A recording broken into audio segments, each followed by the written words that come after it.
Hey, how's it going, guys? It's Nate here. And Skyrim doesn't quite have a reputation for being the most polished game in the world. Even by 2011 standards, at the time of its release, the game was a bit, well, rough around the edges, if you will. And nearly 7 years, plus a special edition later, many of the game's earliest bugs and glitches remain in the title. In fact, just a couple months ago, Bethesda's own Todd Howard even conceded that there may be a few mishaps in their games. Sometimes it doesn't just work. So what better way to spend today than exploring such a topic? Sit back and relax as we take a look at 5 more glitches in The Elder Scrolls V Skyrim. Part 3. Starting off, in part 1 of this series we talked about the clucking curiosity that was giant-sized chickens, and how a bug in their code every so often caused them to spawn at radically larger sizes than what's normal. Well, believe it or not, giants can have the inverse problem. Due to an issue in their spawn scripts, on very rare occasions, the Dragonborn can in fact find miniature giants roaming around their camps. When this happens, they'll usually be about regular human size, so half what they normally are. However, their actual stats will not scale down with their height, and will remain entirely unaffected, meaning they remain every bit as dangerous. Your odds of encountering one of these normal people-sized giants seem to be quite slim. Even after thousands of hours, I've only had it happen twice that I can recall. Though some people in my comment section and over on Reddit report witnessing this unnatural phenomenon multiple times in a single playthrough. Whatever the case, should you encounter such a creature, just remember, he remains every bit as deadly as his other giant friends. And probably has a bit of a chip on his shoulder too. So, be careful. Next on our list, lumber mills can be found in just about every hold in Skyrim. Here the player can cut lumber to produce sawn logs, a valuable building material for homesteads and houses in the Hearthfire DLC. Well, thanks to a bug in Skyrim's physics engine, which there are quite a few of as I'm sure you know, these tranquil wood mills can also be used as supersonic slingshots. You see, as the log is being sawn in half at one of these locations, both halves will ultimately end up falling into a large pile at the end of the platform. Now, after a few seconds, this new wood added to the pile will despawn, in order to make room for any more lumber that the player or NPC may cut. If nothing did despawn, then these piles could and would theoretically never stop growing. And that could be a bit of a problem for some self-evident reasons. Well, after a log is cut and added to the pile, should the Dragonborn place any item on top of this piece of wood, be it a weapon or even a corpse, those are the most fun, when that wood does eventually despawn, whatever's on top of it will be rocketed into the sky. Chances are you will never see this object again.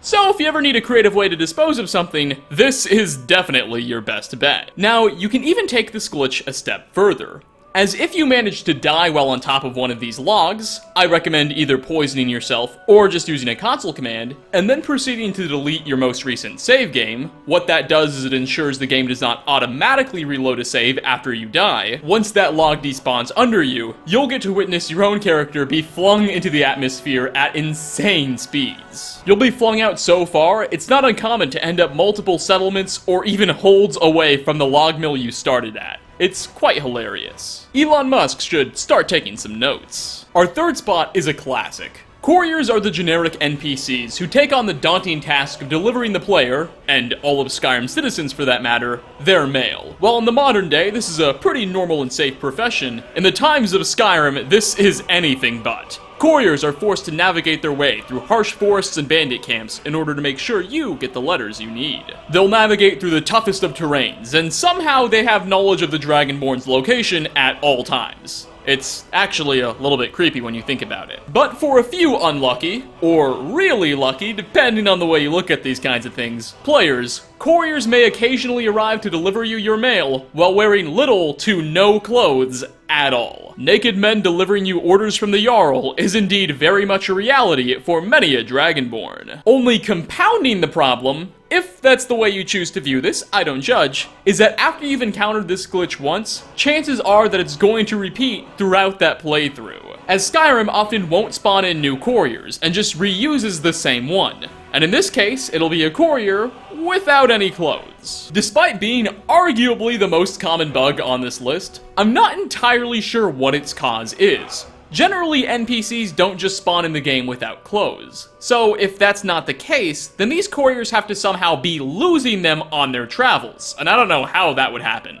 It's weird. No matter, considering their essential status, there's not a whole lot you can do about these free-spirited individuals. So you better get used to your new postman. Coming at number 4, while we're still talking about couriers, inheritance letters are one of the most common deliveries they have to make. You'll have the chance to receive one after an NPC with a high disposition towards the Dragonborn dies, and you'll receive a small amount of gold in their name, minus a tax taken from the Jarl. Now, this inheritance mechanic is anything but well polished by Bethesda. We previously discussed before how it's possible to receive these inheritance letters from radiant enemies, such as bandits and Falmer, that otherwise certainly wouldn't be giving you such coin. But did you know, it's actually possible to receive inheritance from people who are alive and well, like some big insurance fraud conspiracy.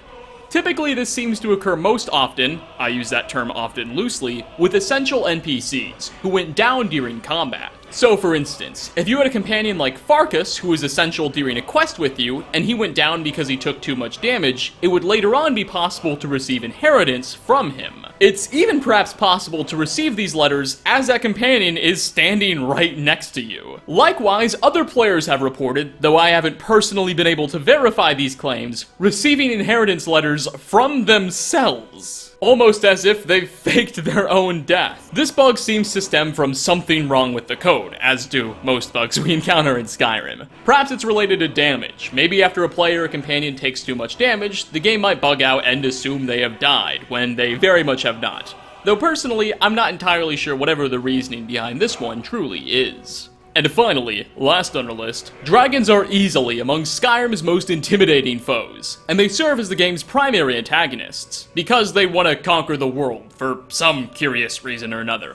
But thanks to a glitch in their AI, sometimes battles with these winged beasts may take a turn for the, shall we say, unexpected. Occasionally, dragons the players in combat with may simply and quite randomly start sporadically flying as high as possible into the sky, disengaging combat. Eventually, as they manically ascend upward, the dragons will reach a bit of an invisible ceiling, preventing them from flying any higher, thankfully. Though that won't stop them from trying, and it certainly doesn't make this glitch any less enraging to encounter, as for obvious reasons, this will make said dragon nearly impossible to kill, and can especially be a problem if this happens to a dragon that you need to kill in order to progress in the main quest line. Particularly that first dragon you meet at Whiterun's Western Watchtower. The only real way around this is to load up a previous game save, as the dragons will not despawn at all. Meaning, even if this doesn't occur to a quest-associated dragon, they're still always going to be flying around that same spot, even weeks after you met them. Furthermore, there's another slightly more common bug that occurs with dragons, causing them to lock up in their animations, and sometimes they'll even freeze in place. However, thankfully, this is easier to handle, as these frozen dragons can still be killed, and even look a bit funny. Just be careful, because they'll still remain just as dangerous. But with that, we are going to wrap up. 5 more glitches in The Elder Scrolls V Skyrim. Thanks for stopping by, everybody. Which of the ones featured on this list did you find to be the most amusing, and are you most excited to try or hopeful to see? Which ones have you encountered before? Leave a comment down below. As always, like ratings are very much appreciated. Thanks for stopping by, everyone. Shout out to Patreons Velcreed and Little Schmupplet for helping me not starve to death, especially considering the naked couriers might get this video demonetized, and hope to catch you all in my next video. Peace out, everybody.